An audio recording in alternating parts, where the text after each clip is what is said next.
Hello बच्चों, स्वागत है आप सभी बच्चों का एक बार फिर से मेरे यूट्यूब चैनल के अंदर। और आज की क्लास में मैं आपके लिए लेकर आ गया हूं क्लास 12th इकोनॉमिक्स के अंदर हमारी भारतीय अर्थव्यवस्था के विकास का एक नया चैप्टर, जो कि हमारा रहेगा रोजगार और बेरोजगारी। और आज की क्लास के अंदर कंप्लीट चैप्टर मैं ये खत्म करने वाला हूं, मतलब ये इस चैप्टर का एक वन शॉट वीडियो है। लेकिन आपकी जानकारी के लिए बता दूं, हमारी दो बुकें हैं, भारतीय अर्थव्यवस्था का विकास और समष्टि अर्थशास्त्र। बाकी सभी चैप्टर के वन शॉट भी अपलोड कर चुका हूं, टॉपिक वाइज भी मैं वीडियोस अपलोड कर चुका हूं। अगर आपने बाकी के चैप्टर तैयार नहीं करें तो वो भी मेरे चैनल से आप तैयार कर सकते हो। जाकर नीचे देखो, आपको सारे चैप्टर्स मिल जाएंगे सीक्वेंस में, ठीक है। तो आप बाकी के चैप्टर भी यहां से देख सकते हो। आज हम रोजगार और बेरोजगारी वाला जो चैप्टर है वो हम खत्म करने वाले हैं। ये चैप्टर दो पार्ट्स में डिवाइड है, एक रोजगार वाला पोर्शन है और एक बेरोजगारी। हम दोनों को मिलाकर रोजगार के अंदर ही पढ़ने वाले हैं, ठीक है।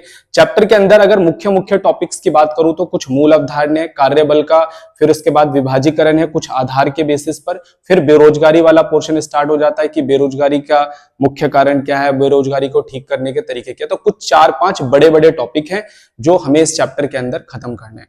अगर मैं बोर्ड पॉइंट ऑफ व्यू से बात करूं तो बोर्ड एग्जाम के अंदर भी ये चैप्टर काफी मायने रखता है, क्योंकि ये चैप्टर हमारा 4 to 6 मार्क्स तक का आ जाता है। लॉन्ग क्वेश्चन भी पूछा जा सकता है और एमसीक्यू की फॉर्म में भी कुछ क्वेश्चंस यहां से पूछे जा सकते हैं, ठीक है। अगर आपने चैप्टर पूरा देख लिया तो मेरी गारंटी है चैप्टर आपका पूरा तैयार हो जाएगा। चाहे एमसीक्यू क्वेश्चन हो चाहे लॉन्ग क्वेश्चन हो, कोई फर्क नहीं पड़ता, आप इजीली क्वेश्चन अटेम्प्ट कर लोगे, ठीक है जी।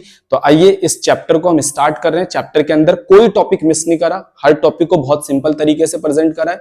कीवर्ड्स ऐड करें ताकि आपको समझने में आसानी हो जाए, साथ साथ नोट करते रहना ताकि रिटर्न नोट्स भी आपके पास तैयार हो जाए और एग्जाम टाइम पर आपको अपने लिखे हुए नोट्स में से आसानी से चीजें याद हो जाएंगी, ठीक है। तो पहला टॉपिक स्टार्ट करने के लिए जा रहे हैं। पहला टॉपिक है हमारा मूल अवधारणा। पहले हम रोजगार को समझने के लिए कुछ मुख्य मुख्य टॉपिक्स को समझेंगे, छोटे छोटे वर्ड्स को समझेंगे ताकि रोजगार चैप्टर का जो बेस है उसे बनाया जा सके। पहला हमारा सकल घरेलू उत्पाद, जिसे हम कहते हैं जीडीपी। भाई जीडीपी जो होता है ना, सकल घरेलू उत्पाद जो होता है, एक ऐसा पैरामीटर होता है जिससे किसी देश का उत्पादन या विकास का पैमाना नापा जाता है, ठीक है जी। सकल घरेलू उत्पाद का मतलब क्या है? एक वर्ष के अंदर एक देश के द्वारा कितनी वस्तु और सेवाओं का उत्पादन किया जा रहा है, उसके बाजार मूल्य को ही हम सकल घरेलू उत्पाद कहते हैं। अब ये रोजगार चैप्टर में हम क्यों पढ़ रहे हैं? देखो, ऐसा माना जाता है कि देश के अंदर अगर उत्पादन बढ़ेगा वस्तु और सेवाओं का तो रोजगार बढ़ेगा, ठीक है। और देश के अंदर वस्तु और सेवाओं का उत्पादन घटेगा तो रोजगार भी घटेगा। इसका मतलब यह है कि जीडीपी बढ़ने से रोजगार बढ़ता है और जीडीपी घटने से रोजगार घटता है। तो जीडीपी का रोजगार के साथ बिल्कुल प्रत्यक्ष यानी कि सीधा संबंध होता है। तो इसलिए हम जीडीपी को यहां पर समझ रहे हैं। एक वर्ष में अंतिम वस्तु और सेवाओं के मुद्रा मूल्य के बाजार मूल्य पर सकल घरेलू उत्पाद कहा जाता है। यानी एक साल के अंदर आप कितनी वस्तु सेवाओं का उत्पादन कर रहे हो उसके बाजार मूल्य को जीडीपी कहते हैं। अब आते हैं हम लोग आर्थिक गतिविधियां। भाई आर्थिक गतिविधि वो गतिविधि होती है जो पैसा कमाने के लिए किया जाता है। एक टीचर अपने स्टूडेंट्स को पढ़ा रहा है पैसा कमाने के लिए, आर्थिक गतिविधि। एक किसान अपनी खेती कर रहा है, मेहनत कर रहा है, किस लिए? पैसा कमाने के लिए। अन्न उगाएगा, पैसा उसे बेचेगा, पैसा कमाएगा। कपड़े वाला कपड़े बना रहा है, फिर उसे बेच रहा है पैसा कमाने के लिए। मतलब एक डॉक्टर इलाज कर रहा है पैसा कमाने के लिए। तो एक इंसान जो भी काम करता है पैसा कमाने के लिए और जिस गतिविधि में भी लगा होता है उसे हम आर्थिक गतिविधि कहते हैं, ठीक है। आर्थिक गतिविधि से ही रोजगार पैदा होता है। आर्थिक गतिविधियां जितनी तेजी से बढ़ेंगी रोजगार उतना ज्यादा बढ़ेगा, ठीक है जी। आर्थिक गतिविधियां जो देश में सकल घरेलू उत्पाद में योगदान देती है, कहता है जिससे सकल घरेलू उत्पाद बढ़ेगा वो आर्थिक गतिविधियां। आर्थिक गतिविधियों से रोजगार बढ़ता है। उदाहरण के लिए एक किसान बिक्री के लिए गेहूं उगाता है, डॉक्टर मरीजों का इलाज करता है और दलाल खरीद बेच करता है, तो इससे वो पैसा कमाता है, यानी वो आर्थिक गतिविधि में लगा हुआ है, यानी कि वो रोजगार है। आर्थिक गतिविधि में लगा हुआ व्यक्ति ही रोजगार व्यक्ति कहलाता है, मतलब कि वो रोजगार है, ठीक है। फिर आता है श्रमिक या कार्यकर्ता। कोई भी इंसान चाहे वो किसी भी काम में लगा हुआ है, चाहे वो दूसरों के लिए काम कर रहा है चाहे वो खुद के लिए काम करता है, उसे हम कार्यकर्ता या श्रमिक कहते हैं। एक बहुत बड़ी कंपनी में जॉब करने वाला व्यक्ति और एक छोटी सी दुकान पे काम करने वाला व्यक्ति, दोनों ही श्रमिक है, दोनों ही कार्यकर्ता है। एक छोटी सी दुकान में कपड़ा बेचने वाला व्यक्ति या फिर एक बहुत बड़ा शोरूम चलाने वाला व्यक्ति, दोनों ही श्रमिक है या फिर कार्यकर्ता है। खुद के लिए काम करो, दूसरों के लिए काम करो। मतलब अगर आप आर्थिक गतिविधि में लगे हो चाहे वो आप खुद का काम कर रहे हो, चाहे आप दूसरों के लिए काम कर रहे हो, चाहे आप निम्न स्तर पे काम कर रहे हो, चाहे आप एक बहुत बड़ी कंपनी में काम कर रहे हो, चाहे एक आप बहुत बड़ी कंपनी चला रहे हो, चाहे आप एक छोटा सा ठेला चला रहे हो, भाई आर्थिक गतिविधि में तो लगे हो ना, पैसा कमाने में तो लगे हो ना, तो उसे हम कहते हैं श्रमिक यानी कि कार्यकर्ता। वे सभी लोग जो आर्थिक गतिविधियों में क्या है, लगे हुए हैं, किसी भी क्षमता में, उच्च या निम्न क्षमता में, उसे हम श्रमिक कहते हैं। जैसे किसान है, डॉक्टर है, दलाल है, ठीक है, टीचर्स है, लॉयर है, ये सब क्या है, श्रमिक है। हाँ, अब कुछ चीजें याद रखनी है। अगर किसी व्यक्ति की तबीयत खराब हो जाती है और कुछ समय के लिए वो काम नहीं करता, तो इसका मतलब थोड़ी कि वो श्रमिक नहीं है। भाई कुछ दिनों बाद जब ठीक हो तो अपने काम पे लग जाएगा। कई बार ऐसा होता है कि परिवार के अंदर कोई फंक्शन है, शादी ब्याह है, तो बंदा काम पे नहीं जाता, तो इसका मतलब ये थोड़ी कि वो श्रमिक नहीं है। अब श्रमिक अभी भी श्रमिक है वो। तो याद रखेंगे कि अगर बीमारी, चोट, शारीरिक अक्षमता, त्योहार, सामाजिक कार्यों की वजह से अगर कोई व्यक्ति कुछ दिन कार्य से दूर भी रहता है, तो इसका मतलब ये नहीं कि वो श्रमिक नहीं है, वो अभी भी श्रमिक ही माना जाता है। स्वरोजगार करने वाले भी श्रमिक है, मतलब अपना काम करने वाले व्यक्ति भी श्रमिक होते हैं, मैंने अभी आपको बताया था, ठीक है। अब आते हैं श्रमिकों के प्रकार। देखो श्रमिक दो प्रकार के होते हैं। एक जो खुद के लिए काम करते हैं, अगर खुद के लिए काम करते हो तो स्वनियोजित श्रमिक। अगर खुद की कंपनी चला रहे हो, खुद का फर्म चला रहे हो, खुद की दुकान चला रहे हो, खुद का शोरूम चला रहे हो, मतलब आप किसी के अंडर काम नहीं कर रहे, आपको सैलरी वेजेस नहीं मिलता, आप प्रॉफिट के बेसिस पर काम कर रहे हो। इवन खुद का ठेला चला रहे हो, खुद का छोटा सा ठिया लगा रहे हो, मतलब कुल मिलाकर आप खुद के मालिक खुद हो भाई। मतलब कि आप जो भी काम कर रहे हो उसके मालिक आप खुद हो, ठीक है। आपने अपना पैसा कहीं पर दिया, वहां से आप ब्याज कमा रहे हो, आपने अपना बिल्डिंग किराए पे दे दिया, वहां से कुछ कमा रहे हो, आपने अपनी दुकान खोल रखी है, वहां पर आप मालिक हो। तो इसे कहते हैं हम स्वनियोजित श्रमिक। स्वनियोजित श्रमिक वो होता है जो खुद के संसाधन लगाकर क्या करता है, काम करता है, ठीक है। और दूसरा होता है मजदूरी रोजगार, इसे भाड़े के मजदूर भी कहा जाता है। मजदूरी रोजगार, मजदूरी रोजगार वो होता है जो दूसरों के लिए काम करता है। दूसरों के लिए काम करने का मतलब क्या है, एक डॉक्टर मान के चलो कि एक हॉस्पिटल में जॉब कर रहा है ना, हॉस्पिटल तो किसी और का, बस वो वहां पर एज अ डॉक्टर काम कर रहा है, तो वो मजदूरी रोजगार है। एक बंदा मान लो एक बड़ी कंपनी के अंदर मैनेजर है, भाई कंपनी का मालिक थोड़ी है, वो तो मैनेजर है, मतलब वो भी जॉब कर रहा है, वो भी क्या है, हमारा मजदूर है। तो मजदूरी रोजगार वो होता है जो दूसरों के लिए काम करते हैं, ठीक है। और स्वनियोजित वो होते हैं जो खुद के काम में लगे होते हैं। पहले समझ लेते हैं, ये वे कामगार हैं जो दूसरों के द्वारा नियोजित है और उनकी सेवाओं के बदले उन्हें मजदूरी या फिर वेतन का भुगतान किया जाता है। क्लियर हो गया।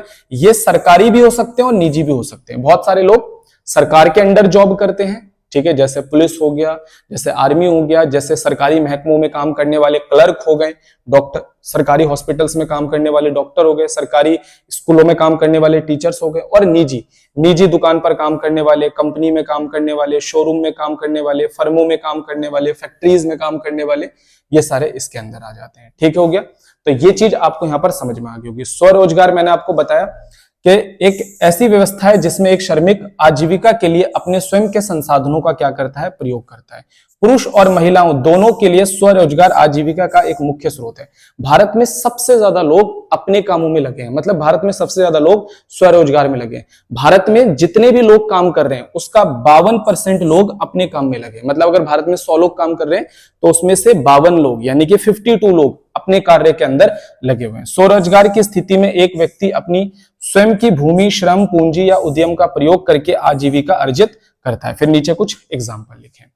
तो अभी आपको यह समझ में आ गया होगा मजदूरी रोजगार क्या है और स्वनियोजित क्या है। अब देखो, जो मजदूरी रोजगार होता है वो दो प्रकार का होता है, दो प्रकार का, ठीक है। पहला होता है नियमित कार्यकर्ता, इसे नियमित श्रमिक या फिर नियमित वेतन भोगी कर्मचारी भी कहते हैं। और एक होता है आकस्मिक कर्मचारी या फिर इसे अनियमित कर्मचारी भी कहते हैं। अब हम समझते हैं नियमित कर्मचारी क्या होते हैं। नियमित कर्मचारी वो होते हैं जिन्हें परमानेंट काम पे लगाया जाता है, ठीक है। इनको एक अच्छी सैलरी दी जाती है, इनके पास कुछ अधिकार दिए जाते हैं इनको, ठीक है। अगर ये ओवर टाइम करते हैं तो उसके उनको एक्स्ट्रा पैसे दिए जाते हैं। इसके अलावा पेंशन, ग्रेचुटी, इन सभी चीजों का उनको भुगतान किया जाता है। तो एक ऐसा व्यक्ति जो रेगुलर बेसिस पर काम कर रहा है किसी भी फैक्ट्री के अंदर, किसी कंपनी के अंदर, किसी फर्म के अंदर, वहां पर उसे ग्रेचुटी की सुविधा मिल रही है, वहां पर उसका पीएफ भी कट रहा है, वहां पर उसको कॉम्पिटिटिव सैलरी मिल रही है, और वहां पर एक कॉन्ट्रैक्ट है उसका कि भाई लंबे समय तक ये काम करेगा, तो इसे हम कहते हैं नियमित कार्यकर्ता। ठीक है, इनके द्वारा इन्हें उनके नियोक्ताओं द्वारा स्थायी नियमित आधार पर काम पर रखा जाता है लंबे समय के लिए। इन्हें पेंशन, ग्रेचुटी फंड और सामाजिक सुरक्षा भी मिलता है। उदाहरण क्या है, जैसे स्कूल में काम करने वाला शिक्षक, बस कंडक्टर, सरकारी अधिकारी आदि। भारत में कार्यबल का, लेकिन भारत में सिर्फ 100 लोग काम कर रहे हैं तो सिर्फ 18% लोग जो हैं वो नियमित कार्य करते हैं। अब आ जाते हैं आकस्मिक। ये वे लोग होते हैं जो दैनिक मजदूरी पर काम करते हैं, डेली बेसिस पर काम करते हैं और इनके काम का कुछ पता भी नहीं है। कई बार काम होता है तो इन्हें बुलाया जाता है, काम नहीं होता तो इन्हें नहीं बुलाया। जनरली कंस्ट्रक्शन साइट पे काम करने वाले जो लोग होते हैं वो इसी तरीके के होते हैं। ठीक है, मतलब छोटे छोटे काम, फैक्ट्री के अंदर कभी इलेक्ट्रीशियन का काम हो गया तो कुछ दिनों के लिए बुला लिया। ठीक है, तो जनरली ये लोग जो होते हैं ये दिहाड़ी बेसिस पर काम करते हैं। इनका जो काम होता है वो स्थायी नहीं होता, मतलब लंबे समय के लिए इनका कार्य नहीं होता। इसीलिए इनको फर्मों की तरफ से सामाजिक सुरक्षा, इनको ना तो पेंशन मिलता, ना ग्रेचुटी मिलता, ना पीएफ मिलता। ठीक है, इसके अलावा इनको बाकी की कोई भी सुविधा नहीं मिलती। जब काम होता है तब इनको बुलाया जाता है, काम नहीं होता तो नहीं बुलाया जाता। जनरली जो कंस्ट्रक्शन साइट पे जैसे रोड वगैरह बनते हैं, जो लेबर वाले वर्क होता है ना, लेबर वाला जो काम करते हैं वो इसी के अंदर आते हैं ज्यादातर। जैसे निर्माण स्थान पर काम करने वाला मजदूर, उसके विपरीत एक नियमित मजदूर प्राय कुशल मजदूर होते हैं। याद रखना, जो नियमित मजदूर होते हैं वो जनरली किसी स्किल बेस पर काम करते हैं, जैसे डॉक्टर, वर्कर, टीचर्स। तो ये जो होते हैं ये स्किल बेस्ड होते हैं, यानी ये कुशल होते हैं। और जनरली इसके अंदर जो लोग काम करते हैं वो अकुशल होते हैं, मतलब उनको ज्यादा किसी काम के अंदर वो ज्यादा निपुण नहीं होते, जैसे वर्कर वगैरह हो गए, ठीक है, लेबर वगैरह हो गए। ठीक है, तो ये चीज है। भारत के अंदर कार्यबल का 30% हिस्सा इन्हीं लोगों का है। 30% लोग भारत में जो होते हैं वो क्या है, अनियमित कर्मचारी हैं। इसका मतलब ना तो इन्हें कोई पेंशन है, ना ग्रेचुटी है, ना पीएफ है, मतलब इनके हाथ में कोई भी सामाजिक सुरक्षा नहीं है। ठीक है, तो श्रमिक दो प्रकार के होते हैं, एक नियमित होते हैं और एक मजदूरी रोजगार होते हैं और एक स्वरोजगार हो जाते हैं। मजदूरी रोजगार के अंदर दो होते हैं, नियमित होते हैं और आकस्मिक यानी कि अनियमित होते हैं। ठीक है, तो अच्छी तरीके से याद कर लेना, काफी इंपॉर्टेंट। नेक्स्ट टॉपिक है हमारा श्रम बल और कार्यबल के बीच में क्या अंतर होता है। ठीक है, सबसे पहले तो मैं अब आपको बता दूं कि श्रम बल जो होता है एक तरीके से बड़ी अवधारणा है और कार्यबल जो है छोटी अवधारणा है। कार्यबल जो होता है वो श्रम बल का हिस्सा होता है। ठीक है, पहले हम श्रम बल की बात कर लेते हैं। भारत के अंदर जो लोग 15 साल से ज्यादा आयु के हैं, ठीक है, और 60 साल से कम आयु के हैं, चाहे वो कार्य कर रहे हैं चाहे वो कार्य नहीं कर रहे हैं, लेकिन जो कार्य नहीं कर रहे हैं वो कार्य करने की तलाश में है, मतलब कि जो बेरोजगार हैं, उन सभी को श्रम बल के अंदर रखा जाता है।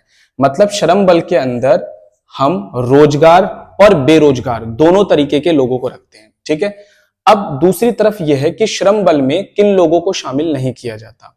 जिनकी आयु 15 साल से कम है वो श्रम बल का हिस्सा नहीं है। जिनकी आयु 60 साल से ज्यादा है वो भी श्रम बल का हिस्सा नहीं है। जिसकी आयु 15 और 60 साल के बीच में है, ठीक है, पर वो काम करने के लिए अभी तैयार नहीं है, काम करने के लिए इच्छुक नहीं है। जैसे आप लोग अभी 12th में हो, आपकी आयु कितनी है, 17 साल है, मतलब 15 से ज्यादा है, 60 से कम है, मतलब आप इसी बीच में हो।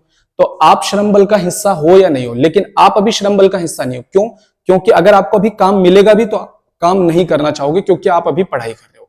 तो जो लोग काम करने के लिए तैयार नहीं है वो श्रम बल का हिस्सा नहीं है। फिर से बता देता हूं, श्रम बल में कौन आते हैं। श्रम बल में वो लोग आते हैं जो 15 साल से ज्यादा हैं, 60 साल से कम है। ठीक है, दूसरा, जो लोग कार्य कर रहे हैं वो तो श्रम बल का हिस्सा है ही। दूसरा, जो कार्य नहीं कर रहे पर कार्य की तलाश में है, मतलब कि बेरोजगार है, वो भी श्रम बल का हिस्सा है। तो अगर मैं श्रम बल को इस तरीके से समझाऊं कि श्रम बल का मतलब क्या है, तो आप ध्यान से समझना। श्रम बल के अंदर कौन कौन से आते हैं? जो लोग रोजगार हैं, रोजगार मतलब जो अभी कार्य कर रहे हैं, 15 साल से ज्यादा, 60 साल से कम है, जो लोग कार्य कर रहे हैं, रोजगार हैं, वो श्रम बल में आते हैं। दूसरा, जो बेरोजगार हैं, बेरोजगार कौन लोग होते हैं? जो कार्य ढूंढ रहे हैं। बेरोजगार किसको बोलते हैं? जो कार्य ढूंढ रहे हैं पर उन्हें कार्य अभी नहीं मिल रहा है। बात समझ में आई कि नहीं आई? ये लोग कार्य करने के लिए तैयार हैं पर कार्य नहीं मिल रहा। तो क्या आप श्रम बल में आओगे? आपकी भी आयु 15 साल से ज्यादा है, 60 से कम है, लेकिन आप श्रम बल में नहीं आओगे क्योंकि आप बेरोजगार हो ही नहीं। क्यों नहीं हो बेरोजगार? क्योंकि अभी आपने काम ढूंढना स्टार्ट ही नहीं करा। जिस दिन आप काम ढूंढना स्टार्ट कर दोगे और काम नहीं मिलेगा, तब आप बेरोजगार की श्रेणी में आओगे, अभी आप बेरोजगार की श्रेणी में नहीं आओगे। बात समझ में आ गई? तो श्रम बल में कौन से लोग आते हैं? जो रोजगार होते हैं और जो बेरोजगार होते हैं, जिनकी आयु 15 से ज्यादा है और 60 साल से कम है। क्लियर? अब देखो, ये जो श्रम बल है, इसमें जो हमारा रोजगार लोग होते हैं, जो लोग काम कर रहे हैं, इसी को हम लोग कहते हैं कार्यबल। यानी कि जो लोग भारत में भी रोजगार हैं, उनको हम लोग कार्यबल के अंदर रखते हैं। अब आपको पूरा कंसेप्ट क्लियर हो गया होगा कि श्रम बल के अंदर रोजगार और बेरोजगार दोनों तरीके के लोगों को शामिल किया जाता है। क्वेश्चन आ जाता है कि श्रम बल में किन लोगों को शामिल नहीं किया जाता? जिनकी आयु 15 से कम है, 60 से ज्यादा है, उनको श्रम बल में शामिल नहीं किया जाता। दूसरे नंबर की बात, जिन लोगों को काम मिल रहा है पर वो काम करने के लिए तैयार नहीं है, या फिर शारीरिक रूप से असक्षम है, विकलांग है, ठीक है, तो ऐसे लोगों को भी श्रम बल के अंदर शामिल नहीं किया जाता है। चलिए, अब हम यहां से थोड़ा सा एक बार इसकी थ्योरी को समझने की कोशिश करते हैं कि क्या क्या चीजें हैं। देखो, श्रम बल में कौन से लोग आते हैं? कहता है इनमें वे सभी लोग शामिल है जो काम कर रहे हैं, यदि काम नहीं कर रहे हैं लेकिन काम की तलाश में है और काम के लिए उपलब्ध है। ठीक है, मजदूरी दर से कोई संबंध नहीं, इससे कोई फर्क नहीं पड़ता कि किसको कितना पैसा मिल रहा है। ठीक है, इनमें उन लोगों को शामिल किया जाता है जिनकी आयु 15 से 60 साल है। श्रम बल में शामिल नहीं होते जो 15 साल से कम है या फिर जो 60 साल से ज्यादा है। विकलांग व्यक्तियों को शामिल नहीं किया जाता, या वे सभी लोग जो कार्य करने के इच्छुक ही नहीं है, कार्य करना ही नहीं चाहते। कार्यबल में कौन आते हैं? कहता है जो विशेष समय पर कार्यरत हैं, जो किसी समय पर कार्य कर रहे हैं, मतलब कि जो रोजगार लोग हैं, वो हमारा कार्यबल के अंदर आ जाता है। इनमें उनको शामिल नहीं किया जाता जो कार्य करने के इच्छुक ही नहीं है परंतु काम नहीं कर रहे हैं। ठीक है, तो इनके अंदर क्या है? जिन लोगों को काम मिल रहा है पर वो कार्य करने के लिए इच्छुक ही नहीं है, तो उनको शामिल नहीं किया जाता है। अब आते हैं श्रम बल और कार्यबल के बीच में अंतर। तो मैंने बता ही दिया, श्रम बल जो होता है वो रोजगार प्लस बेरोजगार होता है। तो ये जो रोजगार होता है इसी को हम लोग क्या कहते हैं? कार्यबल। तो श्रम बल का फॉर्मूला हो जाता है कार्यबल प्लस बेरोजगार। क्लियर हो गया? अगर आपको बेरोजगार संख्या लोगों की संख्या निकालनी है तो कैसे करना होता है? श्रम बल में से कार्य, देखो ये कार्यबल इधर जब प्लस में इधर जाके माइनस हो जाएगा, तो श्रम बल में से कार्यबल माइनस कर दो। देखो लिखा हुआ है श्रम बल, कार्यबल प्लस बेरोजगार व्यक्ति। कार्यबल निकालने के लिए श्रम बल में से उन व्यक्तियों की संख्या को जो काम नहीं कर रहे हैं किंतु काम करने की इच्छुक है उनको माइनस कर दिया जाता है, मतलब बेरोजगार लोगों की संख्या को माइनस कर दिया जाता है। तो आप यहां से भी फॉर्मूला इस चीज को पिक कर सकते हो। क्लियर हो गया? अब हम समझने वाले हैं रोजगार क्या है और साथ में बेरोजगारी दर क्या है। भाई रोजगार का मतलब क्या होता है? देखो, रोजगार का मतलब एक ऐसी स्थिति होती है जिसमें एक व्यक्ति काम करना चाहता है प्रचलित मजदूरी दर पर, और उसको काम मिला हुआ है। जैसे एक डॉक्टर अपनी जॉब कर रहा है, एक किसान अपने खेत में काम कर रहा है, एक कपड़े वाला एक फैक्ट्री के अंदर काम कर रहा है। तो ये सब स्थिति क्या है? रोजगार की स्थिति है। रोजगार का मतलब जहां पर एक व्यक्ति कार्य करने में सक्षम है, कमाने में सक्षम है और उसे कार्य मिला हुआ है, यानी कि किसी आर्थिक गतिविधि में वो लगा हुआ है। ठीक है, तो उसे हम रोजगार कहते हैं। अब आते हैं बेरोजगारी दर। अगर भारत में बेरोजगारी दर निकालना है तो कैसे निकालेंगे? जो बेरोजगार व्यक्तियों की संख्या है उसे श्रम बल से भाग कर दो और 100 से गुणा कर दो, आपका बेरोजगारी दर आ जाता है। ये 1 नंबर का क्वेश्चन आ जाता है एग्जाम के अंदर कि बेरोजगारी दर का फॉर्मूला लिखो। ठीक है, अब क्वेश्चन आ जाता है रोजगार में लोगों की भागीदारी। बहुत इंपॉर्टेंट टॉपिक है, कई बार एग्जाम के अंदर पूछा जाता है कि रोजगार में लोगों की भागीदारी, इसे सहभागिता दर भी कहते हैं, या भारत में कार्यबल का आकार। ठीक है, एक चीज को समझो।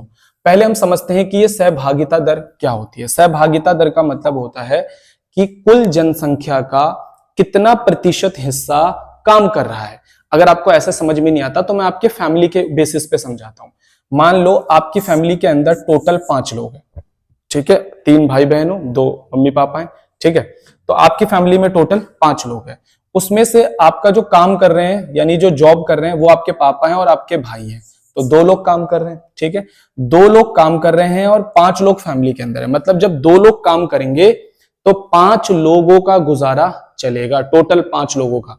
मतलब 2 लोगों की जॉब पर टोटल 5 लोग डिपेंडेंट हैं, और इनटू में अगर हम 100 कर देते हैं तो यह आ जाता है हमारा 40%।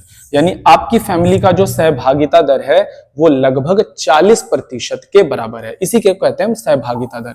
तो सहभागिता दर का मतलब होता है कि हर 100 में से कितने लोग जॉब कर रहे हैं। चलिए एक बार इस चीज को हम डाटा से समझते हैं। देखो, सहभागिता दर जितना ज्यादा अधिक होगा उतना अच्छा माना जाता है, और सहभागिता दर जितना कम होगा उतना खराब माना जाता है। कैसे, मैं आपको समझाता हूं। आपके घर में 5 लोग हैं, अब 5 में से सिर्फ एक व्यक्ति जॉब कर रहा है, तो सोचो कितना टफ होता है। एक ही व्यक्ति काम करने वाला, 5 लोग उसी में फिर खाएंगे। सोचो कि अगर 2 लोग जॉब करने लग जाए तो थोड़ा सा पापा का बर्डन कम होगा कि नहीं होगा। 3 लोग काम करने लग जाए तो पापा का बर्डन थोड़ा और कम हो जाएगा, सेविंग भी होने लग जाएगी। तो यही चीज होता है, जितने ज्यादा लोग कमाने लग जाते हैं, आर्थिक गतिविधियों में लगते हैं, देश के ऊपर जो डिपेंडेंट लोग होते हैं उनका बोझ कम होने लग जाता है। ठीक है, इसी को हम कहते हैं सहभागिता दर। चलिए सहभागिता दर को एक बार समझते हैं। यहां पर पुरुष है, ठीक है, स्त्री है, फिर यहां पर हमने कुल निकाला हुआ है। जरा एक बार हम चेक करते हैं, ग्रामीण क्षेत्रों में भी है, शहरी में, और यहां पर हमने कुल निकाला है। पुरुष गांव के अंदर 100 में से 51 या 51 से 52 पुरुष काम करते हैं, और शहरों में 53 पुरुष, 100 में से 53 पुरुष काम करते हुए नजर आते हैं। यानी कि पुरुषों की सहभागिता दर बहुत सही है। और अगर पूरे भारत की बात करें ग्रामीण और शहरी मिलाकर, तो 100 में से लगभग 52 से 53 लोग काम करते हैं। स्त्री के अंदर देखो सहभागिता दर बहुत कम है, तो कहां 100 में से 52 लोग काम करते हैं, 52 पुरुष काम करते हैं, वहीं पर स्त्री लगभग 17 से 18 ही काम करती हैं। शहरी क्षेत्रों में तो और भी ज्यादा कम है।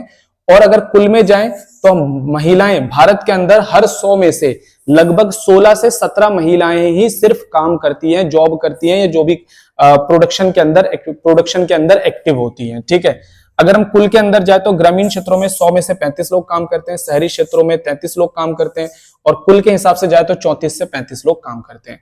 अब जरा ध्यान से समझना, मैं सब सीधा कुल के ऊपर बात करता हूं।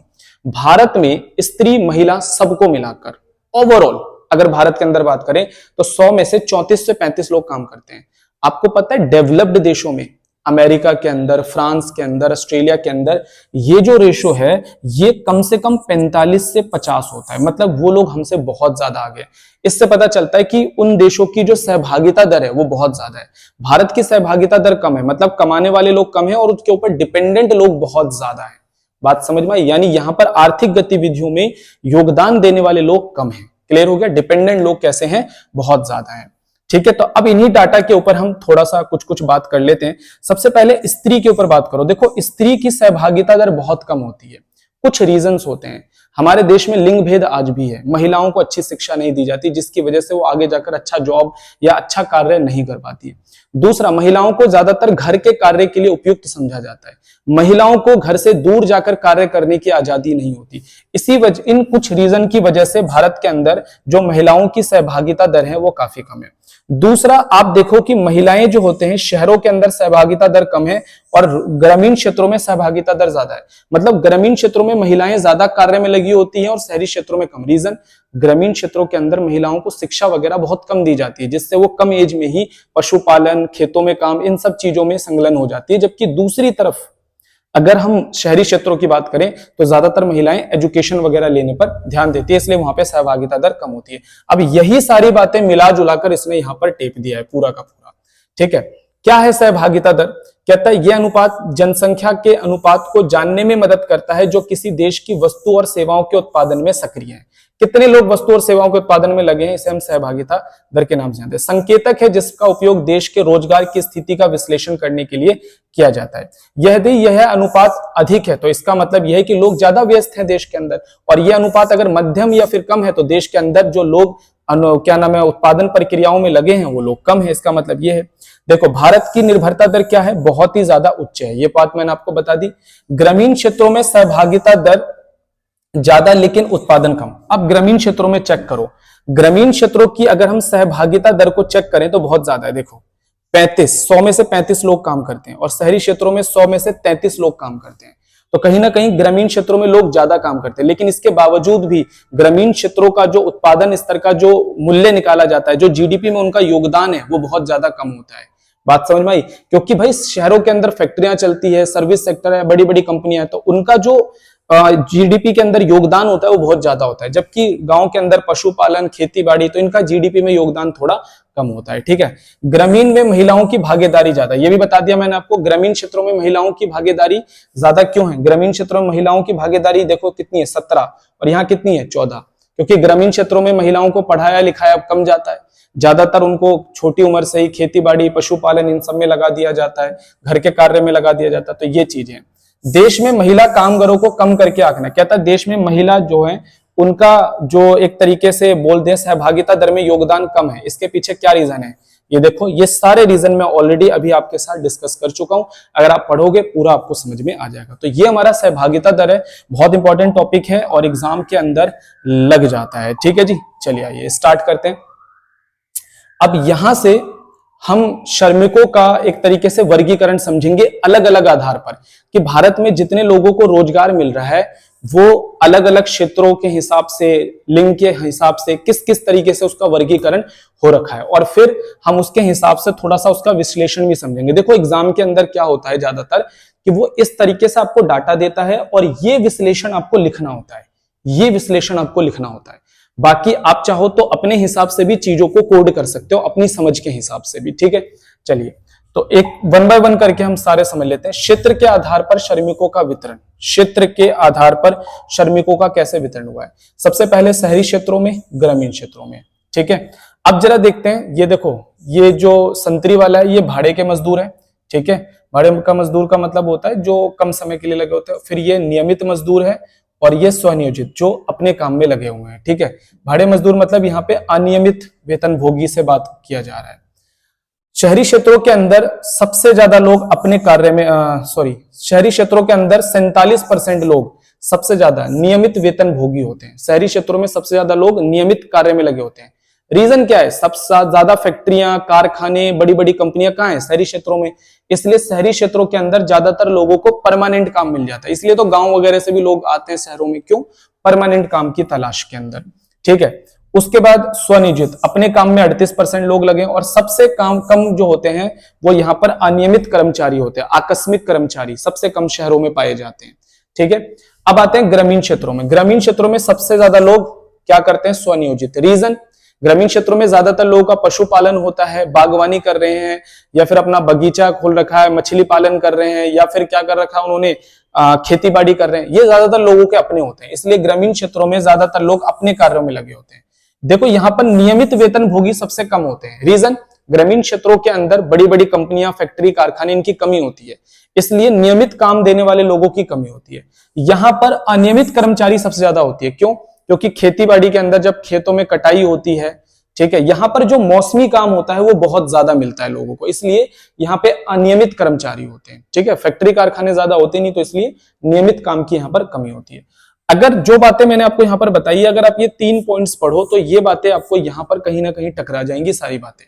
ठीक है, तो आपको क्या होता है, यही पूछा जाता है, ये दे देता है डायग्राम, ये डायग्राम देगा, डाटा देगा, और आपसे फिर अवलोकन पूछा जाएगा, मतलब बोलेगा कि भाई आप इस डाटा से क्या समझ पा रहे हो, आप हमें ये चीज बताओ। ठीक है, ये होता है। फिर आ जाता है लिंग के आधार पर श्रमिकों का वितरण।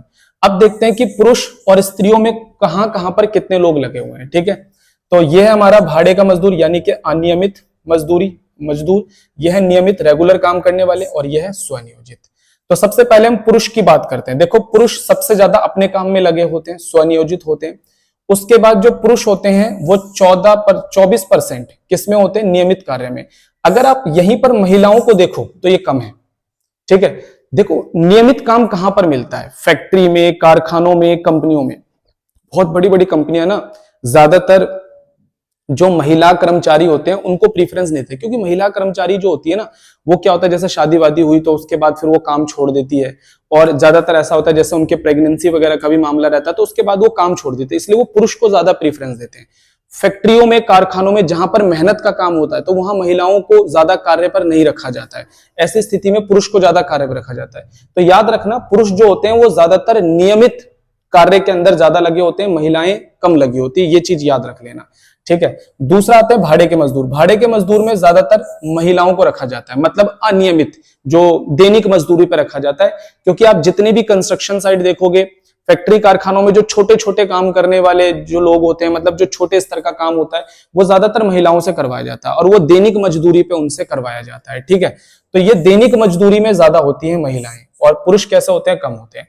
अब इसी के बेसिस पर इसका अवलोकन किया गया है, कुछ लाइन्स लिखी गई हैं जो आपको पढ़ लेनी है, ये आपको समझ में आ जाएगा। ठीक है, उसके बाद आ जाता है हमारा अगला पॉइंट है व्यवसायिक ढांचा अथवा उद्योगों के।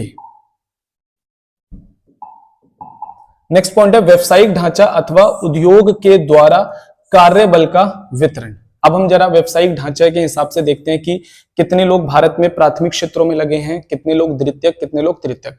देखो प्राथमिक क्षेत्रों में तो आपको पता है, जैसे कि खनन हो गया, जैसे कि हमारा पशुपालन हो गया, मछली पालन हो गया, या फिर डेयरी उद्योग हो गया, या फिर हम बोलते हैं जितना भी मतलब नेचुरल चीजों से रिलेटेड है सब प्राथमिक के अंदर आता है। द्वितीयक में क्या आ जाता है? द्वितीयक में आती है सारी फैक्ट्रियां, कारखाने, ये सब द्वितीयक में आ जाता है। तृतीयक में आ जाती हैं सारी सेवा क्षेत्र, जैसे कि मान के चलो बैंकिंग की सुविधाएं, सेवा, जितनी भी सेवा की चीज हो गई, डाकतार की सेवाएं हो गई, ट्रांसपोर्टेशन की सर्विस हो गई, कम्युनिकेशन सर्विसेज हो गई, तो ये सब आ जाता है हमारा तृतीयक के अंदर। तो तृतीयक में सेवाएं आती है, द्वितीयक के अंदर मैन्युफैक्चरिंग आ जाती है, और प्राथमिक के अंदर जो नेचुरल चीजों से रिलेटेड चीजें हैं वो सारी चीजें आ जाती हैं। तो देखते हैं कि भारत में कहां कहां पर कितने कितने लोगों को रोजगार मिलता है। सबसे पहले भारत में सबसे ज्यादा लोगों को रोजगार मिलता है प्राथमिक क्षेत्र में, जो कि हमारा कितना 44.6%। भारत में आज भी बहुत स्तर पर लोग खेती बाड़ी के अंदर, ठीक है, पशुपालन के अंदर, मछली पालन के अंदर, डेयरी उद्योग, ठीक है, मधुमक्खी पालन, इन सब चीजों में आज भी भारत सबसे ज्यादा लोग लगे हुए हैं। 44.6% लोगों को यहीं से रोजगार मिलता है। फिर उसके बाद तीसरा है सेवा क्षेत्र। भारत में सेवा क्षेत्र बहुत तेजी से बढ़ रहा है। सेवा क्षेत्र मतलब जैसे कि बैंकों में काम करना, इंश्योरेंस का काम करना, डाकतार की सेवाएं हो गई, इंटरनेट फैसिलिटीज हो गई, तो इन सब चीजों में भारत में ज्यादा। इसका रीजन क्या है? भारत में सेवा क्षेत्र बहुत तेजी से बढ़ रहा है आजादी के बाद से। सेवा क्षेत्र में पहले कितने परसेंट लोग थे? आजादी के समय लगभग 15% लोग थे, आज देखो 31% से भी ज्यादा होते जा रहे हैं। इसका रीजन है कि भारत में बहुराष्ट्रीय कंपनियों का तेजी से बढ़ना, कंपनियां आ रही हैं, और सेवा के मामले में क्योंकि भारत बहुत ज्यादा पॉपुलेशन वाली कंट्री है, तो सेवा के मामले में इसलिए भारत के लोगों का इस्तेमाल ज्यादा किया जा रहा है। फिर द्वितीयक क्षेत्रों का जो विस्तार है वो भारत में थोड़ा सा धीमा रहा है। द्वितीयक में फैक्ट्रियां, कारखाने, ये सारी चीजें आ जाती हैं। मतलब प्राथमिक क्षेत्रों का कच्चा माल उठाकर जब हम द्वितीयक क्षेत्र में कुछ बनाते हैं, जैसे मान लो हमने गन्ना उगाना तो प्राथमिक क्षेत्र का है, लेकिन गन्ने से फिर चीनी बना रहे हैं या फिर गुड़ बना रहे हैं, ये तो द्वितीयक क्षेत्र का है, ठीक है। तो भारत में सबसे ज्यादा लोगों को रोजगार प्राथमिक क्षेत्रों में, फिर सेवा क्षेत्र में, और फिर द्वितीयक क्षेत्र में रोजगार मिलता है। तो इनके अवलोकन भी यहाँ पे लिखे हुए हैं, एग्जाम के अंदर आएगा तो आप इस तरीके से अवलोकन लिख सकते हो, ठीक है। फिर आते हैं विभिन्न क्षेत्रों में ग्रामीण शहरी कार्यबल का वितरण। अब देखते हैं प्राथमिक, द्वितीयक और तृतीयक में शहरी क्षेत्रों में और ग्रामीण क्षेत्रों में कितने कितने लोग लगे हैं। पहले आ जाओ ग्रामीण क्षेत्रों में। देखो ग्रामीण क्षेत्रों के अंदर लोग ज्यादातर क्या करते हैं? खेती बाड़ी करते हैं, मछली पालन, पशुपालन, इन सब में लोग ज्यादा लगे होते हैं। तो इसीलिए ग्रामीण क्षेत्रों में, प्राथमिक क्षेत्र में सबसे ज्यादा लोग लगे होते हैं। और वहीं पे शहरी क्षेत्रों में, शहर के अंदर, अगर आप दिल्ली वगैरह में रहते हो, मुंबई में रहते हो, आपने देखा होगा कहाँ कोई वहां पे खेती बाड़ी करता है, इतनी जमीन ही नहीं है वहां पर कौन जाएगा कि भाई पशुपालन करने के लिए। तो वहां पर प्राथमिक क्षेत्रों के अंदर रोजगार बहुत कम होता है, शहरों के अंदर, ठीक है। फिर आ जाते हैं ग्रामीण क्षेत्रों के अंदर, दूसरा जो सबसे बड़ा आ जाता है हमारा, वो आता है द्वितीयक क्षेत्र। ग्रामीण क्षेत्रों के अंदर, द्वितीयक क्षेत्र के अंदर फिर रोजगार आता है। और शहरी क्षेत्रों के अंदर द्वितीयक क्षेत्र में उससे ज्यादा रोजगार होता है, क्योंकि फैक्ट्री, कारखाने जो होते हैं वो शहरी क्षेत्रों में ज्यादा होते हैं, ग्रामीण क्षेत्रों में कम होते हैं, ठीक है।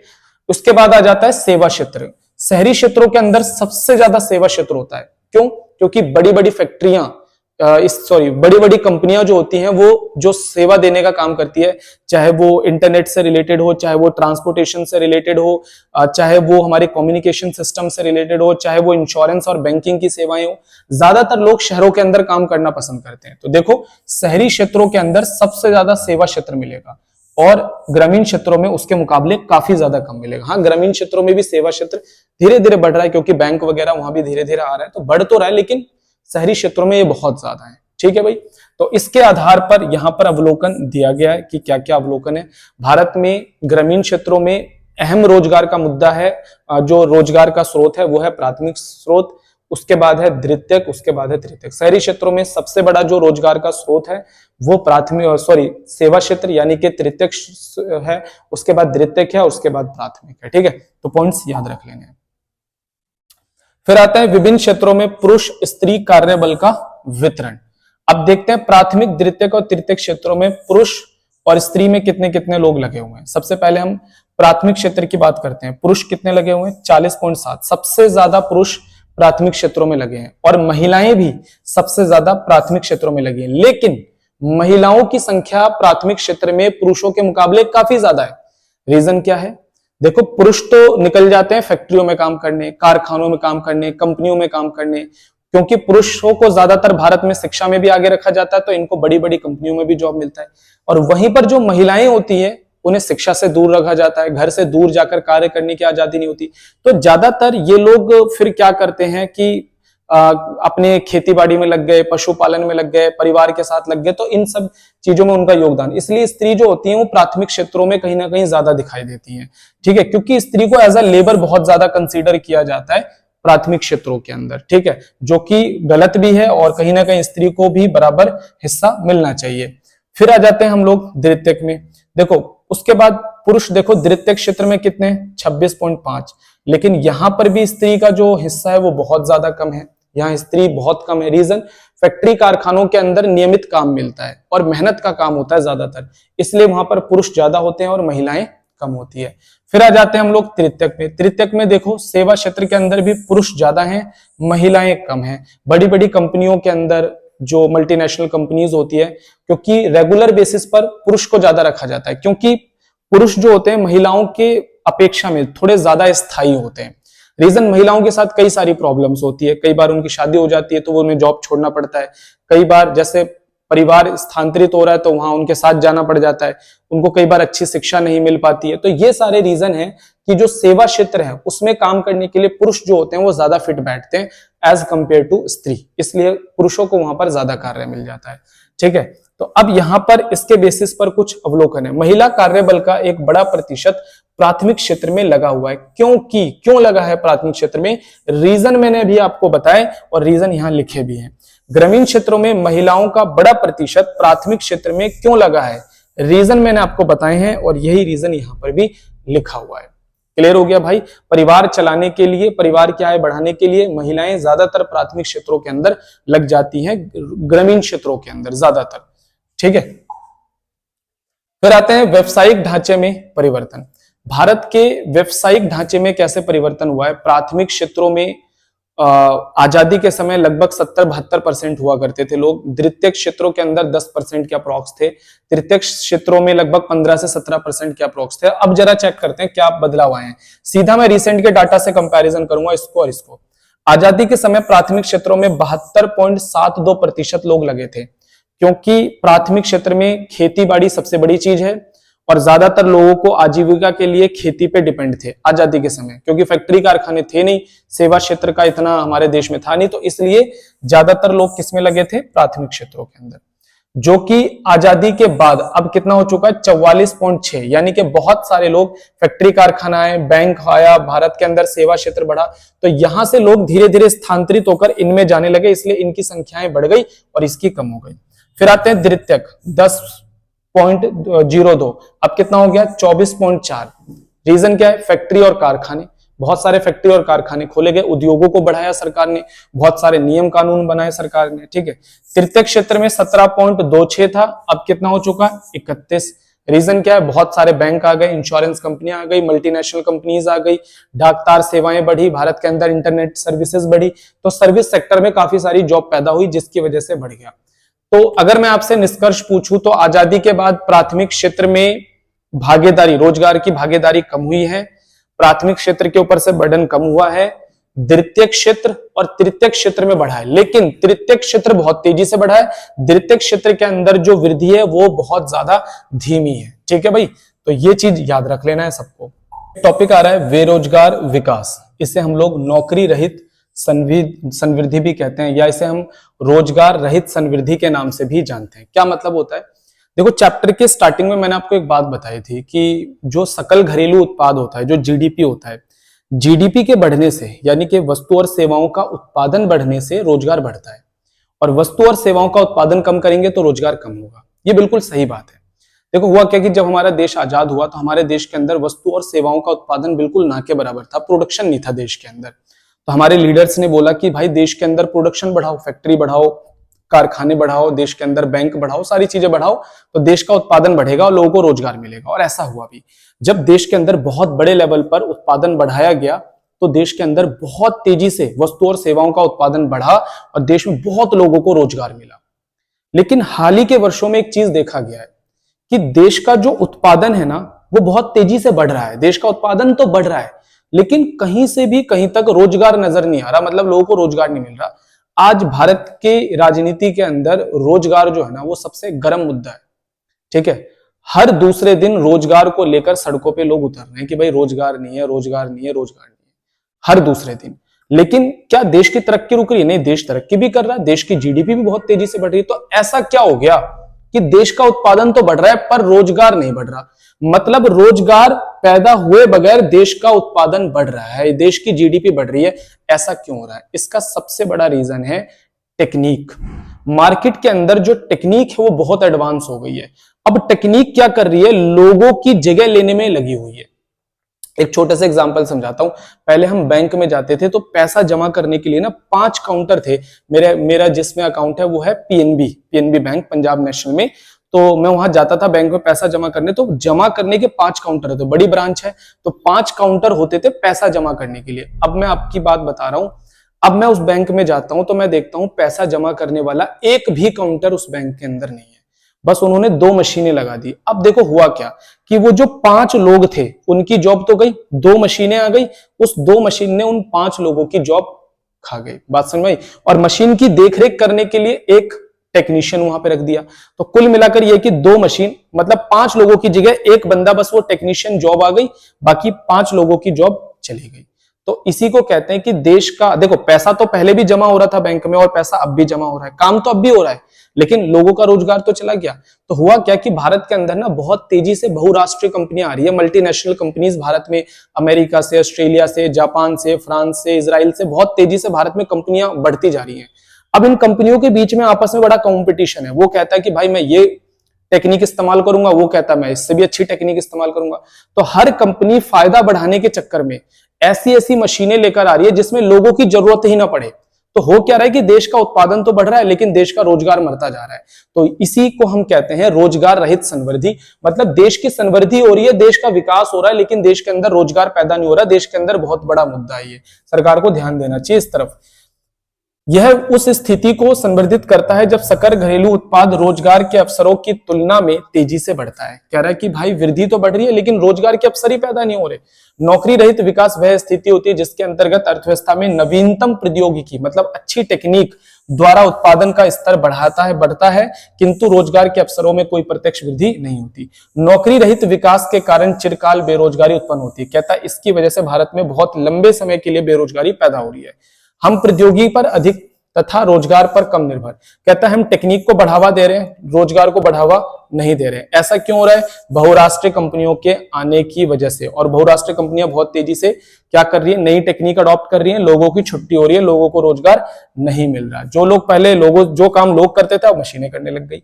ठीक है जी। डिफरेंस हम समझने वाले हैं, औपचारिक क्षेत्र और अनौपचारिक क्षेत्र में क्या डिफरेंस होता है। ठीक है, ध्यान से समझना औपचारिक और अनौपचारिक क्षेत्र में क्या डिफरेंस होता है।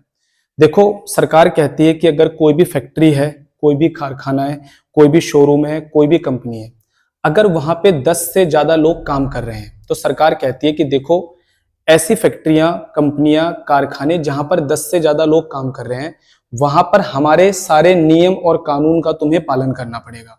मतलब हमारे अकॉर्डिंग तुम्हें उन लोगों को, जो लोग काम कर रहे हैं वहां पर, उनको सैलरी देनी पड़ेगी। ठीक है, हमारे अकॉर्डिंग तुम्हें उनके अधिकारों की रक्षा करनी पड़ेगी। तुम्हें हमारे अकॉर्डिंग उनको सामाजिक सुविधा जैसे कि पीएफ, पेंशन, ग्रेचुटी सारी चीजें देनी पड़ेगी। हमारे अकॉर्डिंग अगर वो लोग वहां ज्यादा काम करते हैं, ओवर टाइम करते हैं, तो उनको सैलरी भी देनी पड़ेगी।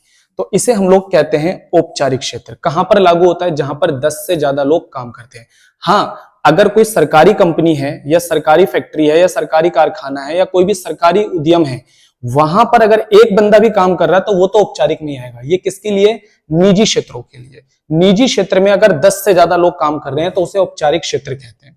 अब आता है अनौपचारिक क्षेत्र का मतलब क्या है। मान के चलो कि एक छोटी सी दुकान है और उस दुकान के अंदर 3 लोग काम करते हैं। ठीक है, वो दुकान बेचारा कपड़े की दुकान है, बड़ी मुश्किल से काम चला रहा है, थोड़ा बहुत प्रॉफिट होता है। अब सरकार उस दुकान वाले को बोले कि देख भाई तुझे मेरे सारे नियम और कानून मानने पड़ेंगे, तुझे ये लोग थोड़ा सा भी एक्स्ट्रा काम करेंगे तो उसका ओवर टाइम देना पड़ेगा, इसके अलावा तुझे इन्हें पेंशन देना पड़ेगा, पीएफ देना पड़ेगा, ग्रेचुटी देना पड़ेगा, तुझे सारे बुक्स ऑफ अकाउंट मेंटेन करना पड़ेगा। तो छोटी दुकान वाला पता है क्या बोलेगा? बोलेगा सर मैं जितना कमाऊंगा नहीं उससे ज्यादा मुझे टेंशन हो जाएगी, मैं तो दुकान ही बंद कर देता हूं, उससे बढ़िया।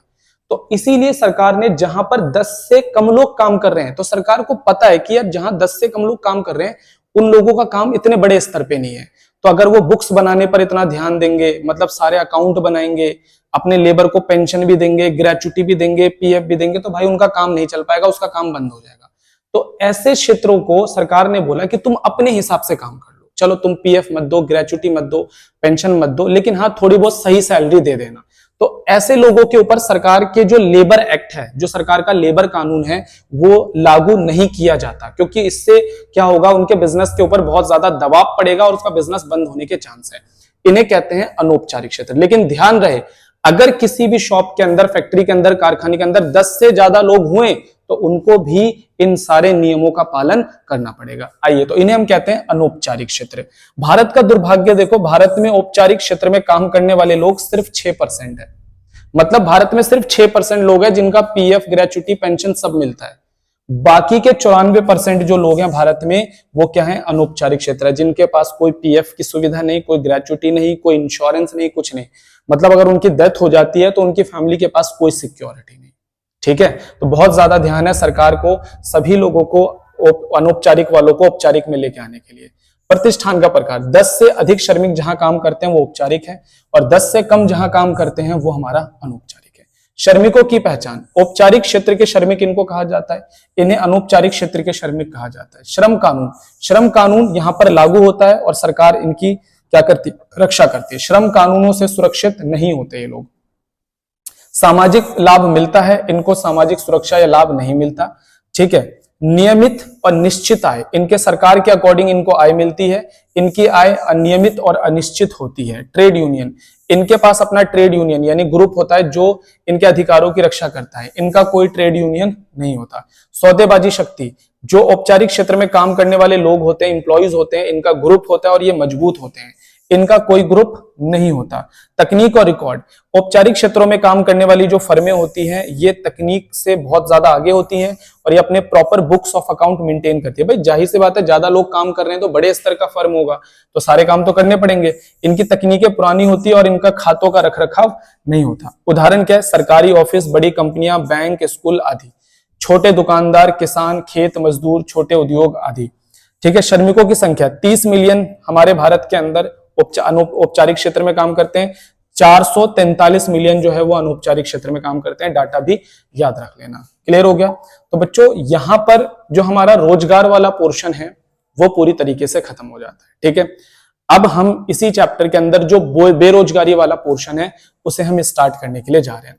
सबसे पहले बेरोजगारी का मतलब क्या होता है? देखो, बेरोजगारी एक ऐसी स्थिति होती है जहां पर बंदा काम करना चाह रहा है, काम करने के योग्य है, काम करने के कुशल है, पर काम नहीं मिल रहा। एक डॉक्टर इलाज करना आता है, काम करने के सक्षम है और बोलता है भाई जितनी सैलरी चल रही है उतने पे मुझे काम पे रख लो, पर मिल नहीं रहा काम। एक टीचर, एक वर्कर यही चाह रहा है पर काम नहीं मिल रहा उसको। एक अकाउंटेंट यही चाह रहा है पर काम नहीं मिल रहा उसको। तो ये सारी स्थिति जो है ये बेरोजगारी है। बेरोजगारी का मतलब क्या है? एक ऐसी स्थिति जिसमें उन सभी लोगों को काम नहीं मिलता जो प्रचलित मजदूरी दर पर काम करने के इच्छुक हैं और काम करने के योग्य हैं। बेरोजगारी के आंकड़ों का स्रोत, अगर आप भारत में हो और भारत के बेरोजगारी के बारे में पता लगाना चाहते हो, अगर आप चाहते हो कि भारत की बेरोजगारी हमें पता चले, तो भारत की बेरोजगारी आपको कहां से पता चल सकती है? भारत में बेरोजगारी के जो आंकड़े हैं वो भारत की जनगणना रिपोर्ट से पता लगाया जा सकता है। राष्ट्रीय प्रतिदर सर्वेक्षण कार्यालय, जिसे हम NSSO कहते हैं, वहां पर उसकी जो रिपोर्ट आती है उससे भी पता लगा सकते हैं। रोजगार और प्रशिक्षण महानिदेशालय, रोजगार कार्यालय में पंजीकृत आंकड़े, यानी कि रोजगार निदेशालय जो है, जो डिपार्टमेंट है, वहां से भी हम इनके आंकड़े पता कर सकते हैं। 1 नंबर का क्वेश्चन आता है, भारत में बेरोजगारी कहां से पता लग सकती है? ये 3 जगह से पता लगाई जा सकती है। ठीक है जी। भारत में बेरोजगारी के प्रकार, भारत में मुख्य तौर पे, वैसे तो बेरोजगारी ना बहुत टाइप की होती है, भारत में मुख्य तौर पे, मोटे तौर पे 2 तरीके की बेरोजगारी आती है। ठीक है भाई, याद रख लेना। भारत में वैसे तो बहुत टाइप की बेरोजगारी है, लेकिन मोटे तौर पे, मुख्य तौर पे भारत में 2 तरीके की बेरोजगारी पाई जाती है और वो 2 तरीके की बेरोजगारी हमारे को इस चैप्टर के अंदर पढ़नी है। भारत में मुख्य प्रकार से 2 प्रकार की बेरोजगारी मिलती है। एक होती है अदृश्य बेरोजगारी और एक होती है हमारी कौन सी? मौसमी बेरोजगारी। सबसे पहले आ जाते हैं हम अदृश्य बेरोजगारी, जिसे हम प्रच्छन्न बेरोजगारी भी कहते हैं कि भाई अदृश्य बेरोजगारी या फिर प्रच्छन्न बेरोजगारी का मतलब क्या होता है। अदृश्य बेरोजगारी एक ऐसी बेरोजगारी है जहां पर लोग काम करते हुए दिखाई देते हैं परंतु वो असली में बेरोजगार होते हैं। कैसे? मान के चलो एक खेत के अंदर 5 लोगों का कार्य है, मतलब उस खेत में अगर 5 लोग आ जाएंगे तो काम अच्छे से हो जाएगा, ठीक है। लेकिन क्या होता है कि उस फैमिली के अंदर 8 लोग हैं, तो अब क्या होता है, जल्दी काम करवाने के चक्कर में, हाथ बटाने के चक्कर में 8 लोग काम कर रहे हैं। तो देखने में क्या लगेगा, भाई 8 के 8 लोगों का काम चल रहा है, 8 के 8 लोग रोजगार है, लेकिन वास्तव में वहां जरूरत तो 5 ही लोगों की है। बाकी 3 लोग जो है वो एक्स्ट्रा लगे हैं। अगर उनके हट भी जाए, अगर वो वहां से हट भी जाए तो भी वो जो काम है वो 5 लोग कर लेंगे पूरा का पूरा। तो इसका मतलब ये है कि वहां पे देखने में 8 लोग रोजगार हैं, लेकिन वास्तव में रोजगार 5 ही लोगों का है, तो 3 लोग बेरोजगार है वहां पे। इसे कहते हैं अदृश्य बेरोजगारी। कहते हैं अदृश्य बेरोजगारी का मतलब क्या होता है, जहां पर जितने लोगों की कार्य में जरूरत है उससे आवश्यकता से अधिक लोग क्या होते हैं, काम पर लगे हुए होते हैं। कुछ श्रमिकों को अगर हटा भी दिया जाए तो उत्पादन के ऊपर कोई फर्क नहीं पड़ेगा। भारत में अधिकतर जो प्रच्छन्न बेरोजगारी है या जो अदृश्य बेरोजगारी है वो कृषि क्षेत्रों के अंदर पाई जाती है, सबसे ज्यादा कृषि क्षेत्रों में पाई जाती है। भारतीय कृषि में अदृश्य बेरोजगारी पाए जाने के मुख्य कारण क्या है? संयुक्त परिवार प्रणाली। भाई काम होता है 5 लोगों का, 10 लोगों का पूरा परिवार उठ के चला जाता है, चलो जी हम भी कर लेंगे, हाथ बटा देंगे। हाथ बटाने के चक्कर में पूरा परिवार लग जाता है, अदृश्य बेरोजगारी इससे फैलती है, ठीक है। इसके अलावा जोतों का आकार छोटा है, यानी भारत के परिवारों के पास जमीनें कम है लेकिन परिवार में लोगों की संख्या ज्यादा है, जिसकी वजह से छोटी सी जमीन पर ज्यादा लोग काम पे लगे होते हैं। कृषि के बाहर काम के अवसरों का अभाव, ज्यादातर लोगों को कृषि के बाहर काम नहीं मिलता, फैक्ट्री, कारखाने, कंपनियों में काम नहीं मिलता, जिस वजह से वो चाहते हुए भी ना चाहते हुए भी वो कृषि क्षेत्रों में ही लगे होते हैं और कृषि क्षेत्रों में इस तरीके की बेरोजगारी पाई जाती है, ठीक है। अदृश्य बेरोजगारी केवल कृषि क्षेत्रों में ही नहीं पाई जाती, अदृश्य बेरोजगारी एक जगह और पाई जाती है, पता है कहां? जितने भी ये गवर्नमेंट के डिपार्टमेंट्स होते हैं ना, गवर्नमेंट के डिपार्टमेंट्स, जैसे कि मान के चलो गवर्नमेंट की फैक्ट्रियां हैं, गवर्नमेंट के कारखाने हैं, गवर्नमेंट के ऑफिसेज हैं, इनमें भी क्या होता है कि इनके अंदर जो लेबर मैनेजमेंट होता है बड़ा खराब होता है। गवर्नमेंट का लेबर मैनेजमेंट बहुत ज्यादा गंदा होता है। कहीं कहीं पर काम कम है पर लेबर बहुत ज्यादा है, मतलब कि कर्मचारी बहुत ज्यादा है, और कहीं पर काम ज्यादा है पर कर्मचारियों का अभाव है। तो इसी तरह से हम देखते हैं कई सारे पुलिस स्टेशन ऐसे होते हैं जहां पर बहुत सारे पुलिस वाले हैं पर काम इतना नहीं है। कहीं कहीं पर ऐसा होता है कि वहां कांस्टेबल की कमी है, पुलिस स्टेशन में पुलिस वाले ही नहीं है ज्यादा, यानी कि वहां पे कर्मचारियों की कमी। किसी किसी स्कूल के अंदर इंग्लिश पढ़ाने वाले ही 20 टीचर हैं, ठीक है, तो इंग्लिश वाले टीचरों से जबरदस्ती कुछ और पढ़ाया जा रहा है। और कहीं कहीं देखा जाता है कि इंग्लिश पढ़ाने वाला एक भी टीचर नहीं है, तो अकाउंट्स वाला टीचर उठ के जा रहा है, वो इंग्लिश पढ़ा रहा है। तो ये जो लेबर का डिसमैनेजमेंट है ना, इसकी वजह से भी अदृश्य बेरोजगारी सामने आती है। तो सरकारी महकमों में अक्सर देखा गया कि जितने लोगों की जरूरत होती है उससे ज्यादा लोग कार्य पर लगे होते हैं जो अपना समय व्यर्थ कर रहे होते हैं। तो सार्वजनिक उद्यमों में भी बहुत बड़े लेवल पे अदृश्य बेरोजगारी पाई जाती है। 4 पॉइंट है, 4 पॉइंट को रीड करोगे अच्छे से समझ में आएगा क्या है, ठीक है। कृषि में अदृश्य बेरोजगारी से निपटने के 2 तरीके हैं। भाई कृषि में सबसे ज्यादा अदृश्य बेरोजगारी है, कम करने का तरीका क्या है मैं आपको बता देता हूं। गैर कृषि व्यवसाय, पशुपालन को बढ़ाओ, मछली पालन को बढ़ाओ, डेयरी उद्योग को वहां पर बढ़ाओ, छोटी छोटी फैक्ट्री और कारखाने वहां पर खोलो, तब जाके कृषि के अंदर जो कृषि क्षेत्र में एक्स्ट्रा लोग हैं वो वहां पे डाइवर्ट होंगे, ठीक है। इसके अलावा शहरी उद्योग का विकास, क्या बोला गया?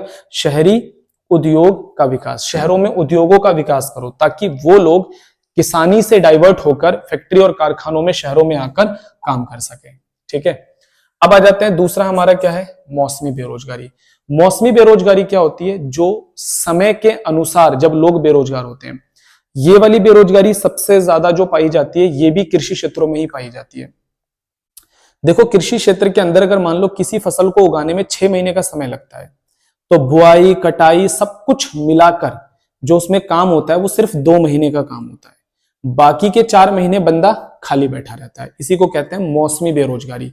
मौसमी बेरोजगारी का मतलब होता है कि जब आप समय के अनुसार बेरोजगार हो जाते हो, ठीक है। भारत में ग्रामीण क्षेत्रों में पाई जाने वाली दूसरे किस्म की जो बेरोजगारी होती है उसे मौसमी बेरोजगारी कहते हैं। इसका कारण है कि कृषि का एक मौसमी व्यवसाय, ग्रामीण क्षेत्रों में ज्यादातर लोग कृषि में लगे हैं और कृषि जो होता है वो मौसमी व्यवसाय होता है। खाली मौसम में अक्सर कृषि काम करने वाले किसान बेकार रहते हैं। ठीक है, इस बेरोजगारी की मात्रा कितनी है, ये इस बात पर निर्भर करता है कि खेती करने के विभिन्न राज्यों में क्या दशाएं अथवा विधियां हैं। हाँ, लेकिन एक चीज याद रखना कि जो मौसमी बेरोजगारी है अलग अलग राज्य में अलग अलग समय पर आती है, क्योंकि अलग अलग राज्यों की जलवायु अलग है, अलग अलग फसलें बोई जाती है, तो कभी किसी राज्य में मौसमी बेरोजगारी आती है तो कभी किसी राज्य में मौसमी बेरोजगारी आती है। ऐसा अनुमान लगाया जाता है कि आमतौर पर किसान एक साल में, है ना, जो भी फसल बोता है उसमें 5 से 7 महीने तक वो बेरोजगार रहता है। मतलब 12 में से लगभग मिनिमम 5 महीने बेरोजगार रहता है किसान। ग्रामीण क्षेत्रों में कृषि की अतिरिक्त और भी कई मौसमी कार्य हैं, जैसे कि गन्ना पिराई, ठीक है, भट्टे आदि का काम। तो जैसे कि जितने भी ईंट भट्टे वाले होते हैं, इनका बरसात का मौसम तो पूरा जाता है, बरसात के मौसम में इनका काम बहुत ठप होता है, ठंडियों में बहुत कम काम ठप होता है, ज्यादातर इनका काम गर्मियों के अंदर अच्छा चलता है। ठीक है, तो इसी तरीके से बहुत ग्रामीण क्षेत्रों में अक्सर जो भी काम होते हैं ना वो मौसम के अनुसार ही होते हैं। तो जब एक मौसम से दूसरा मौसम आता है तो बंदा बेरोजगार हो जाता है, तो इसे मौसमी बेरोजगारी कहते हैं। ठीक है, भारत में बेरोजगारी बढ़ने के मुख्य मुख्य रीजन क्या है? पहला है, भारत की जीडीपी की जो रफ्तार है वो बहुत ज्यादा धीमी है, जीडीपी की रफ्तार तेजी से नहीं बढ़ रही है। जीडीपी बढ़ेगा तो उत्पादन बढ़ेगा, उत्पादन बढ़ेगा तो रोजगार बढ़ सकता है। जनसंख्या में वृद्धि हो रही है, उत्पादन बढ़ रहा है, लेकिन साथ में जनसंख्या भी इतनी तेजी से बढ़ रही है कि लोग बेरोजगार हो जा रहे हैं। कृषि एक मौसमी व्यवसाय है, ज्यादातर लोग कृषि क्षेत्रों में लगे हुए हैं, लेकिन कृषि के अंदर ज्यादातर लोग क्या होते हैं, मौसम के अनुसार उन्हें रोजगार मिलता है। सिंचाई सुविधाओं का बहुत ज्यादा अभाव है। कुटीर और लघु उद्योगों का पतन, भारत में बहुत तेजी से जो छोटे छोटे उद्योग हैं वो खत्म होते जा रहे हैं, जहां पर लोगों को रोजगार मिलता है। ठीक है, कम बचत और निवेश, भारत के लोगों की बचत कम है, बचत कम होता है तो इकोनॉमी के अंदर जो पैसा सर्कुलेट होता है वो कम होता है, नई फैक्ट्रियां कारखाने खुलने के चांसेस कम हो जाते हैं। श्रमिकों की सीमित गतिशीलता, जहां पर काम है वहां पे श्रमिक नहीं, जहां पे श्रमिक है वहां पर काम नहीं, तो इस तरीके का डिसमैनेजमेंट चल रहा है। श्रमिक जहां पर काम होता है वहां पहुंच नहीं पाते हैं। तो ये मुख्य मुख्य कारण है भारत के अंदर बेरोजगारी के। अब टॉपिक है हमारा कि सरकार तथा रोजगार सृजन। कहता है कि भारत के अंदर इतनी ज्यादा बेरोजगारी है, तो सवाल ये उठता है कि क्या हमारी गवर्नमेंट इसके लिए कुछ नहीं करती? हमारी गवर्नमेंट ने दुनिया भर की योजनाएं बना रखी है, जिससे कहीं ना कहीं सरकार निर्धनता को कम करके और रोजगार को बढ़ाने की कोशिश कर रही है। तो हम थोड़ा उन्हीं योजनाओं के बारे में समझ लेते हैं कि कौन कौन सी योजनाएं। वैसे तो ये योजनाएं विस्तार में नहीं पूछी जाती है, लेकिन हाँ, इन योजनाओं के नाम फिर भी हमें थोड़ा बहुत पता होना चाहिए, एग्जाम के अंदर पूछ सकता है। ठीक है, चलिए, कहता है बेरोजगारी की जो समस्या है वो मेनली निर्धनता यानी गरीबी की समस्या है। अगर हम गरीबी दूर करेंगे, भाई बात तो एक ही है ना, गरीबी दूर कर रहे हो तो लोगों को रोजगार तो देना ही पड़ेगा, तो रोजगार दोगे तो वह जाहिर सी बात है लोगों को पैसा आएगा। ठीक है, निर्धनता के निवारण के लिए सरकार द्वारा अपनाई गई नीति और कार्यक्रम मुख्य समाज के निर्धन वर्ग को रोजगार उपलब्ध कराने पर ही केंद्रित है। ठीक है, निर्धनता कैसे दूर होगी? जब रोजगार दिया जाएगा। निर्धनता को दूर करने के लिए या बेरोजगारी को दूर करने के लिए सरकार द्वारा बहुत सारे कदम उठाए गए हैं। कुछ योजनाओं के नाम बताता हूं। प्रधानमंत्री रोजगार योजना, ठीक है, स्वर्ण जयंती शहरी रोजगार योजना, शहरों में चलती है। ग्रामीण रोजगार सृजन कार्यक्रम, प्रधानमंत्री रोजगार सृजन योजना, स्वर्ण जयंती ग्राम स्वरोजगार योजना, ठीक है, राष्ट्रीय ग्रामीण आजीविका मिशन, राष्ट्रीय शहरी आजीविका मिशन, महात्मा गांधी राष्ट्रीय ग्रामीण रोजगार गारंटी अधिनियम, ये मनरेगा वाला है, सबसे पॉपुलर यही वाला होता है मनरेगा, जिसके अंदर अब गवर्नमेंट 150 दिन का रोजगार देती है, पहले 100 दिन का देती थी, अब 150 दिन का देती है। ठीक है, राष्ट्रीय ग्रामीण रोजगार गारंटी अधिनियम, तो इसके बारे में बता रखा है, थोड़ा सा समझना। राष्ट्रीय ग्रामीण रोजगार गारंटी अधिनियम ग्रामीण क्षेत्रों में यह योजना सभी व्यक्तियों को 100 दिन के लिए मजदूरी रोजगार की गारंटी देता है जो निर्धनता रेखा से नीचे हैं और सरकार द्वारा दी गई मजदूरी दर पर काम करने के योग्य व इच्छुक है। परंतु फिर भी सन 1991 में सरकार द्वारा निर्मित नई आर्थिक नीति ने नए रोजगार के अवसर पैदा करने में सरकार की प्रत्यक्ष भूमिका को कम कर दिया है। अब ध्यान से समझना, पहले क्या था ना, 1991 से पहले सरकार बहुत सारी फैक्ट्रियां और कारखाने खुद चलाती थी, लेकिन 1991 के बाद ज्यादातर चीजें प्राइवेटाइजेशन हो गई, तो सरकार के पास अपनी कंपनियां नहीं बची, तो सरकार अपनी कंपनियों में तो ज्यादा लोगों को रोजगार नहीं दे सकती। अब ज्यादातर जो रोजगार है वो प्राइवेटाइजेशन होता जा रहा है रोजगार का। तो यही बोल रहा है कि सरकार बस ये योजना ही चला सकती है, सरकार के पास अब प्रत्यक्ष रूप से सरकार के पास देने के लिए रोजगार नहीं है, क्योंकि ज्यादातर चीजें अब प्राइवेट सेक्टर के ऊपर ही डिपेंड हो चुकी है। क्लियर हो गया। फिर भी भारत सरकार रोजगार को बढ़ाने के लिए, निर्धनता दूर करने के लिए ये सारी योजनाएं चला रही है, इनको याद रख लेना, ठीक है। फिर आते हैं, अभी हाल ही में सरकार ने कई सारी नई योजनाएं लागू करी हैं या फिर कई सारी पहल करी हैं जिससे भारत में रोजगार को बढ़ाने के चांसेस बन सकते हैं। उनमें क्या क्या है? सबसे पहला हमारा आता है कौशल भारत, इसमें आता है भारत में बनाए, जिसे हम मेक इन इंडिया भी कहते हैं। अगला हमारा स्टार्टअप्स, ठीक है। अब कौशल भारत, भारत में बनाए यानी मेक इन इंडिया, स्टार्टअप्स, इन सभी चीजों में, इन तीनों ही योजनाओं में क्या है, मैं मोटे तौर पे आपको बताता हूं। इन तीनों योजनाओं में लोगों को कहा जाता है कि आप उत्पादन करो, आप फैक्ट्री खोलो, कारखाना खोलो, कंपनियां खोलो, कोई भी उद्योग करो। सरकार आपको बिजली फ्री देगी, सरकार आपको पानी फ्री देगी, सरकार आपको जमीन भी देगी, सरकार आपको पैसों से भी मदद करेगी। मतलब तीनों का जो निचोड़ है, तीनों का जो ओवरऑल जो ओवरव्यू है वो ये है, ठीक है जी। समझना एक बार, रोजगार के अवसर उत्पन्न करने के हेतु भारत सरकार ने हाल ही में अभियान प्रारंभ किए हैं। इन अभियानों में सभी समवर्ती तथा विकास के मॉडलों का वास्तविक रूप से धारण नहीं किया गया, फिर भी यह आशा की जा सकती है कि एक बार इन योजनाओं ने क्रियाशील हो जाने पर भारतीय अर्थव्यवस्था में रोजगार के भरपूर अवसर पैदा होंगे। क्या बात बोली भाई, इस लाइन ने हमारे को चौंका दिया। क्या बोला इस लाइन ने? इसने बोला भारत में कौशल भारत अपनाया गया, स्किल इंडिया, ठीक है। इसके अलावा मेक इन इंडिया आया, स्टार्टअप्स आए। कहता है सरकार ये चीज चला तो रही है पर ये कागजों में चल रही है, अभी तक इसका भौतिक रूप से इतना कोई फायदा देखने के लिए नहीं मिला, ठीक है। तो मैंने बता दिया कि इन तीनों में मतलब क्या है, लेकिन इसका फायदा अभी भी इतना ज्यादा नहीं दिखा, क्योंकि भारत के अंदर बेरोजगारी का जो स्तर है, जो ग्राफ है, वो डे बाय डे ऊपर ही जा रहा है, नीचे नहीं आ रहा, जो बहुत बड़ी समस्या है।